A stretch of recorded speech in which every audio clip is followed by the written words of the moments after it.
Hi, this is Revathi. Welcome to అందమైన కథల పొదరిల్లు. వీడియోస్కి లైక్స్, కామెంట్స్, షేర్ చేస్తున్న మిత్రులందరికీ నా హృదయపూర్వక ధన్యవాదాలు. ఇక కథలోకి వస్తే, యష్ దీక్ష డాబా మీద రొమాన్స్లో ఉన్నారు కదా. దీక్షని వెనుక నుండి హక్ చేసుకొని యష్ కిస్ చేశాడు కదా. ఆ తర్వాత నుంచి కథ. ఆ ముద్దుతో దీక్ష హృదయ ప్రకంపనలు పెరిగిపోతూ కళ్ళు మూసుకుంటుంది. తర్వాత నెమ్మదిగా తన నడుం భాగం మీదకు చేతులు పోనిచ్చి చుట్టుకొని తనని దగ్గరికి అదుముకొని గుండెలకు హత్తుకుంటాడు యష్. యష్ హృదయ స్పందనలు దీక్ష వెన్నుకి తాకుతుండగా వెన్నెల కురిస్తున్న చందమామని చూస్తూ, ఎప్పుడు నీకు ఇంత దగ్గరగా ఉండిపోవాలనిపిస్తుంది యష్ అంటుంది. యష్ ఒక చేయిని తన నడుమును చుట్టి మరో చేయిని దీక్ష చేతితో కలిసి పట్టుకొని చందమామని చూస్తూ, నాకు అలాగే అనిపిస్తుంది దీక్ష. ప్రేమతో నిండిపోయిన మన రెండు హృదయాలు ఎప్పుడూ దగ్గరగా ఉంటే ఇలా స్వర్గాన్ని చూస్తున్నట్టుగా ఉంటుంది కదా అని అంటాడు. అవును యష్, ఈ క్షణం ఈ అందమైన వెన్నెల మన కోసమే కురుస్తుందేమో అనిపిస్తుంది అంటుంది యష్ని వెనక నుంచి ఇంకా హత్తుకుంటూ. యష్ ఆ చందమామని చూసి తర్వాత దీక్ష జడలో ఉన్న జాజుల పరిమళాల్ని ఆస్వాదించి నెమ్మదిగా జడను కాస్త పక్కకు తొలగించి అక్కడ శుతిమెత్తగా అద్రాలను ఆనిచ్చి ముద్దు పెడుతుంటాడు. దీక్ష ఆ ముద్దుకి మైమరిచిపోతుంటుంది. తర్వాత యష్ తన్ని అలాగే ముందుకు తిప్పుకొని వణుకుతున్న తన అద్రాల వైపు ఆశగా చూస్తూ సున్నితంగా ఆ పెదవులను అందుకొని ముద్దు పెడుతుంటాడు. దీక్ష కూడా ఆ ముద్దుకి సహకరిస్తూ యష్ జుట్టులోకి వేలు పోనిచ్చి ఆ ముద్దులోని మధురానుభూతిని అందుకుంటూ ఉంటుంది. యష్ కూడా తన అద్రాల నుంచి అమృతం లాంటి తీయని అనుభూతిని పొందుతుంటాడు. కొన్ని క్షణాలు ఇద్దరు ఆ ముద్దులోనే లీనమైపోతుంటారు. మరి కొన్ని క్షణాలకి యష్ నిదానంగా తన పెదవులు వదిలి తన నడుము మీద చేతుల్ని అలాగే ఉంచి, నీ అద్రాల మీద ముద్దు పెట్టిన ప్రతిసారి మన తొలి ముద్దు మధురానుభూతి మళ్ళీ మళ్ళీ తలపిస్తూనే ఉంది దీక్ష అని అంటాడు. నాకు కూడా అలాగే ఉంది యష్. మన ఇద్దరి అద్రాలు కలిస్తే విడవలేనంతగా ఇమిడిపోయి మన తొలి ముద్దు క్షణాల్ని అణువణువున గుర్తు చేస్తున్నాయి అని తనకి మళ్ళీ ఏదో గుర్తొచ్చి కలవరపాటు మనసుతో బాధగా ఆలోచిస్తూ ఉంటుంది. యష్ తన మొహంలోని భావాల్ని చూసి ఆశ్చర్యపోతూ, ఏమైంది దీక్ష అని అడుగుతాడు. దీక్ష సడన్గా మళ్ళీ యష్ పెదవులను అందుకొని ముద్దు పెడుతుంటుంది. సడన్గా మళ్ళీ ఎందుకు ముద్దు పెడుతుందో యష్కి తెలియకపోయినా మధురానుభూతిగా మళ్ళీ ఆ ముద్దుకి పూర్తిగా సహకరిస్తుంటాడు. యష్ ఆ ముద్దుకి సహకరించేసరికి క్షణం ముందు కలవరపడిన తన మనసు ఇప్పుడు కుదట పడుతూ నిదానంగా యష్ పెదవులను వదిలి ఆ వెంటనే సిగ్గుతో పక్కకు తిరుగుతుంది. యష్ నవ్వుతూ దీక్షని తన ముందుకు తిప్పుకొని, నీకు నువ్వుగా ముద్దు పెట్టి ఇలా సిగ్గుపడుతున్నావేంటి అని అడుగుతాడు. ఈ ముద్దు నేను టెస్టింగ్ కోసం పెట్టాను యష్ అంటుంది కాస్త సిగ్గుతో చీర కొంగుని వేలికి చుట్టుకుంటూ. ఆ మాటలకి యష్ అర్థం కానట్టుగా చూస్తూ, టెస్టింగ్ ఏంటి అని అడుగుతాడు. దీక్ష కాస్త ఇబ్బందిగా చూస్తూ, ఆ రోజు నేను నీ ముందు వివస్త్రంగా నిలబడి నీ పెదవుల మీద ముద్దు పెట్టబోతుంటే నీ పెదవులు విచ్చుకోలేదు. అంటే ఆ రోజు నా ముద్దుకి నువ్వు అసలు సహకరించలేదు. ఇప్పుడు కూడా నేను ముద్దు పెడితే అలాగే చేస్తావేమోనన్న భయంతో టెస్ట్ చేశాను. కానీ అలా ఏమీ లేదు. ఈ ముద్దుకి నువ్వు పూర్తిగా సహకరించావు. ఈ టెస్ట్లో నేను పాస్ అయ్యాను అంటుంది అమాయకంగా చూస్తూ. తన మాటలకి యష్ నవ్వుతూ తన్ని దగ్గరకు తీసుకొని హృదయానికి హత్తుకొని, ఆ క్షణం కూడా నా మనసు నిండా నువ్వున్నావు దీక్ష. ఆ ముద్దుకి సహకరించాలని నాకు కూడా అనిపించింది. కానీ జీవితంలో నిండా మోసపోయినందుకు కసితీరా గెలవాలన్న ఆకాంక్ష కూడా అంతకంటే ఎక్కువగా ఉంది. అందుకే మనసులో నువ్వు ఉన్నా కూడా ఆ ముద్దుకి సహకరించలేక మొండిగా ఉండిపోయాను. పైగా మనం అలా ఉన్నప్పుడు ఆ దుర్మార్గురాలు మన మాటలన్నీ ఫోన్ లైన్లో వింటూనే ఉంది. ఆ రోజు నేను తిట్టినట్టుగా నేను మాట్లాడిన ప్రతి మాట కూడా దానిని ఉద్దేశించే కానీ నిన్ను ఉద్దేశించి ఏమాత్రం కాదు.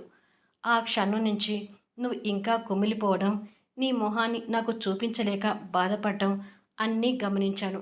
మరుసటి రోజు నీ దగ్గరికి వచ్చి నిన్ను ఓదార్చే, ఇక నేను ఆ రూములో ఉంటే గిల్టీగా ఇబ్బంది పడతావని లల్లీ రూమ్లోకి వెళ్ళిపోయాను అంటూ అప్పటి విషయాల్ని గుర్తు చేసుకుంటాడు. దీక్ష కన్నీళ్లు పెట్టుకుంటూ, ఆ రోజు నిజంగానే నాకు చాలా అవమానంగా అనిపించింది యష్. కానీ ఇప్పుడు నీ మాటలు బట్టి చూస్తుంటే ఇంతగా ప్రేమించిన నన్ను డైవర్ట్ చేయటానికి నువ్వు ఎంత క్షోభ అనుభవించి ఉంటావో కూడా అర్థమవుతుంది. నేనే నిన్ను పూర్తిగా అర్థం చేసుకోలేకపోయాను అంటుంది.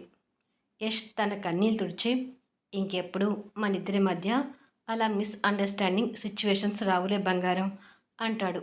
అన్నట్టు యష్, ప్రెస్ మీట్లో నీ భావాల్ని తీక్షణంగా గమనించాను.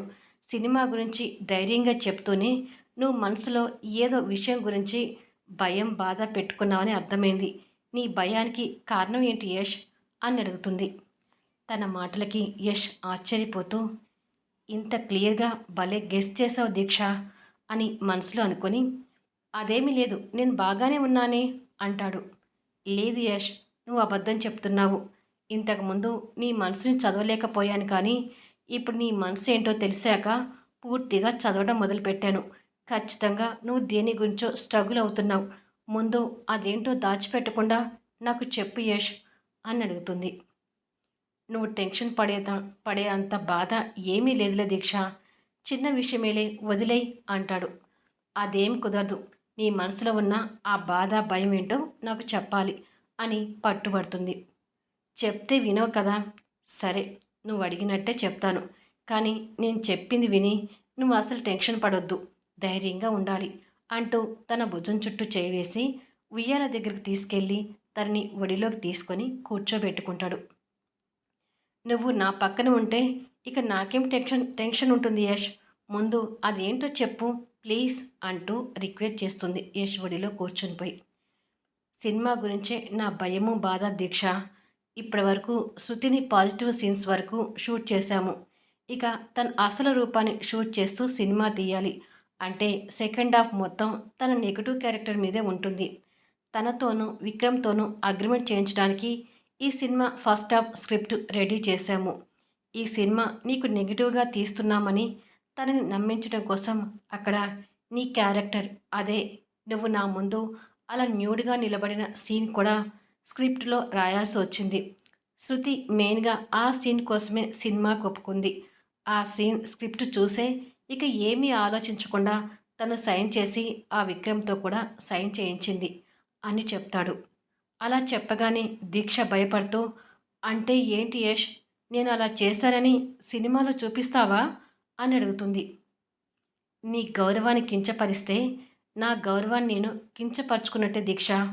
ఏదో ఒక రకంగా ఆ సీన్ స్కిప్ చేసే సినిమాని తీయాలి. కానీ అగ్రిమెంట్ రూల్స్ ప్రకారం వెళ్ళాలి కాబట్టి ఆ సీన్ స్కిప్ చేయటానికి శృతి వైపు నుంచి కొన్ని అడ్డంకులు ఎదురవుతాయి. అవి ఎలా దాటుకోవాలని ఆలోచిస్తున్నాను. ఈ సినిమా షూటింగ్ గురించి కోర్టులో పడబోతుంది. ఇది పర్సనల్ స్టోరీ మీద అగ్రిమెంట్ చేసుకున్నాం కాబట్టి వాళ్ళ మోసాల గురించి సాక్ష్యాధారాలతో సహా సేకరించి పెట్టాను.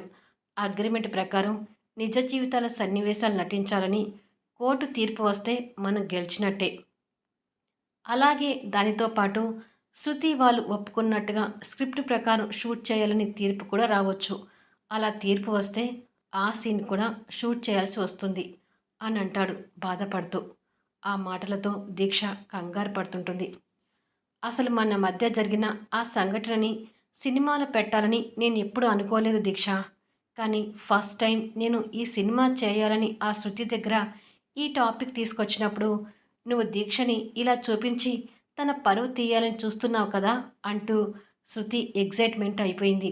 అప్పుడు నేను ఆ సీన్ వద్దని చెప్పుంటే తను నా ప్లాన్ పసిగట్టే సూచనలు ఉన్నాయి కాబట్టి ఆ సమయంలో నా మీద ఏ కాస్త అనుమానం రాకుండా ఉండాలని అవును అని చెప్పాల్సి వచ్చింది. తర్వాత ఎలాగైనా ఆ సీన్ స్కిప్ చేయొచ్చనే ధైర్యంతోనే ముందుకు అడుగు వేసి అగ్రిమెంట్ చేయించుకున్నాను. ఇప్పుడు శృతి విక్రమ్ సినిమా కోసం చేసిన అగ్రిమెంట్ నాకు బలంగా ఉంది. నేను సేకరించిన సాక్ష్యాలు అంతకన్నా బలమైనవి. కాకపోతే కోర్టు తీర్పు ఎలా వస్తుందనేది కొంచెం టెన్షన్ పడుతున్నాను అంతే అని అంటాడు. యష్ మాటలు పూర్తిగా వినేసరికి దీక్ష కూడా భయపడుతుంటుంది. యష్కి కూడా ఆ విషయం అర్థమై, అందుకే నువ్వు భయపడతావని నీకు చెప్పనన్నాను. ఇప్పుడు చూడు నాతో మాట్లాడకుండా సైలెంట్ అయిపోయావు అంటూ తనని ఓదార్పుగా పట్టుకుంటాడు. అదేమీ లేదు యష్. నేనేమీ భయపడటం లేదులే. ఫస్ట్ విన్నప్పుడు కొంచెం భయమేసింది. తర్వాత ఏం కాదులే అని ధైర్యం వచ్చేసింది. ఏది ఏమైనా ఈ సినిమా రావాలని నేను కూడా మనస్ఫూర్తిగా కోరుకుంటున్నాను యష్. మనకి అనుకూలంగానే తీర్పు వచ్చి సినిమా బయటకొస్తుంది. మనకి ఇంకా అంతా మంచే జరుగుతుంది. నువ్వు కూడా ధైర్యంగా ఉండు అంటూ యష్ హృదయంలోకి ఒదిగిపోతుంది. కానీ యష్ తన్ని హృదయానికి హత్తుకొని తన తల మీద ముద్దు పెట్టుకొని మనసులో మాట్లాడుకుంటూ అది అంత ఈజీ కాదని లాయర్ ద్వారా తర్వాత తెలిసింది దీక్ష.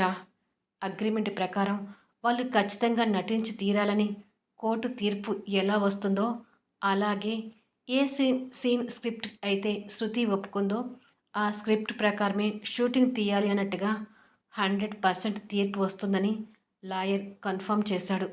అందుకే ఆ సీన్ సినిమాలోకి తీసుకొచ్చి నిన్ను ఎక్కడ అగౌరవపరచాల్సి వస్తుందనే భయంతో అనుక్షణం భయపడుతున్నాను. నిన్ను అగౌరవపరుస్తూ సినిమా చేసేటట్లయితే ఇక నేను ఆ సినిమాని వదులుకోవాల్సిందే. అలా వదులుకుంటే ఇన్నాళ్ళు మనం పడిన బాధకి ఇక అర్థమే లేనట్టు అని మనసులో అనుకుంటూ బాధపడుతుంటే, ఏంటి యష్ ఏమీ మాట్లాడకుండా సైలెంట్ అయిపోయావు అని అడుగుతుంది. తన మాటలతో యష్ ఆ ఆలోచన నుంచి బయటకు వచ్చి నవ్వుతూ, నీకు ఈ ఉయ్యాలంటే ఇష్టం కదా అని అడుగుతాడు. అవును యష్, నీకెలా తెలుసు అని అడుగుతుంది. మన పెళ్ళైన కొత్తలో స్వప్న చందు ఒకసారి చెప్పారులే అని అంటాడు. అవునా, మన పెళ్ళి కుదిరినప్పుడు ఇద్దరం కలిసి ఈ ఉయ్యాల్లో కూర్చొని మాట్లాడుకోవాలని ఎన్నో కలలు కన్నాను యష్. అవి ఇప్పుడు నెరవేరుతున్నాయి అంటుంది నవ్వుతూ. కూర్చొని మాట్లాడుకోవడం కాదు, పడుకొని మాట్లాడుకుందాం అని దీక్షని అలాగే మీదకి హత్తుకొని ఆ ఉయ్యాల మీదకి వాలిపోయి పడుకుంటాడు. అయ్యో యష్, నన్ను నీ మీద పడుకోబెట్టుకుంటే నీకు బరువు అవుతాను అని అంటుంది యష్ బందీఖానాలో చిక్కుకొని. పెళ్ళాని బరువు అనుకునేవాడు అసలు మొగుడే కాదు కానీ నువ్వు ఇక పడుకో, ఇప్పటికే చాలా టైం అయింది అంటూ తన్ని హృదయానికి హత్తుకొని తన జుట్టులోకి వేలు పోనిచ్చి దువ్వుతుంటాడు. దీక్ష కూడా ఆనందంతో యష్ హృదయ చప్పుడు వింటూ పడుకొని, నేను కన్న కలలు కలలుగానే ఉండిపోతాయనుకున్నాను కానీ నిజమయ్యే క్షణాలు వస్తాయని అస్సలు అనుకోలేదు యష్ అంటుంది. కానీ నేను మాత్రం ఇలాంటి క్షణాలు మనకి ఎప్పుడు వస్తాయని ఎదురు చూశాను దీక్ష అంటాడు తన జుట్టు దువ్వుతూ. దీక్షకి పెయింటింగ్ గురించి చెప్పాలనుకొని సంబరపడుతూ అన్నట్టు యష్, నీకు ఒక ముఖ్యమైన విషయం చెప్పాలి అంటూ తలను లేపి యష్ వైపు చూస్తుంటుంది. యష్ మనసులో ఆలోచించుకుంటూ, ముఖ్యమైన విషయం అంటే ఖచ్చితంగా పెయింటింగ్ గురించి అయి ఉంటుంది. నా ముద్దుల రాక్షసి ఆ విషయం ఇప్పుడు చెప్పాలనుకుంటున్నట్టుంది. ఇప్పుడు నేనెందుకు చెప్పరిస్తాను అని అనుకుంటూ ఉండగా, నువ్వు ఇష్టపడుతున్న ఆ పెయింటింగ్ అని దీక్ష చెప్పపోతుంటే ఎత్తిన తన తలను హృదయానికి హత్తుకుంటూ, ఇవాళ నేను లల్లి వాళ్ళ పాపతో ఎంత బాగా ఆడుకున్నానో తెలుసా అంటూ మ్యాటర్ డైవర్ట్ చేసి ఏదేదో మాట్లాడుతూ ఉంటాడు. దీక్ష ఆ పెయింటింగ్ గురించి ఎంతగా చెప్పాలని ట్రై చేసినా అన్నిసార్లు ఆ మ్యాటర్ డైవర్ట్ చేస్తూ ఉంటాడు. యష్ ఏదేదో మాట్లాడుతుంటే ఆ మాటలు వింటూ యష్ మీద పడుకొని అలాగే నిద్రపోతుంది. తను నిద్రపోతుంటే యష్ ప్రేమగా తన నుదుటిన ముద్దు పెట్టి తనని ఇంకా హక్కున హత్తుకుంటూ, పాపం పెయింటింగ్ గురించి చెప్పాలని ఎంతగా ఆశపడిందో. నేను పెయింటింగ్ గురించే కాదు దీక్ష, అసలు నువ్వు నన్ను మొదటిసారి ఎప్పుడు చూసావో, ఎప్పటి నుంచి నన్ను ప్రేమించడం మొదలుపెట్టావో కూడా తెలుసుకోవాలని ఉంది. ఇప్పటికే చాలా టైం అయింది కాబట్టి నేను నిద్రపుచ్చాలని మ్యాటర్ డైవర్ట్ చేస్తూ మాటలు చెప్పి నిన్ను నిద్రలోకి తీసుకుపోయాను అని నవ్వుకొని తన తల మీద ముద్దు పెట్టుకొని తనని ఇంకా ప్రేమగా హత్తుకుంటాడు. యష్ మీద పడుకొని దీక్ష ఆదమరచి నిద్రపోతుంటుంది కానీ యష్ మాత్రం నిద్రపోకుండా దీక్షని జోకొడుతూ సినిమా మీద కోర్టు తీర్పు దాని గురించి బాధగా ఆలోచిస్తుంటాడు.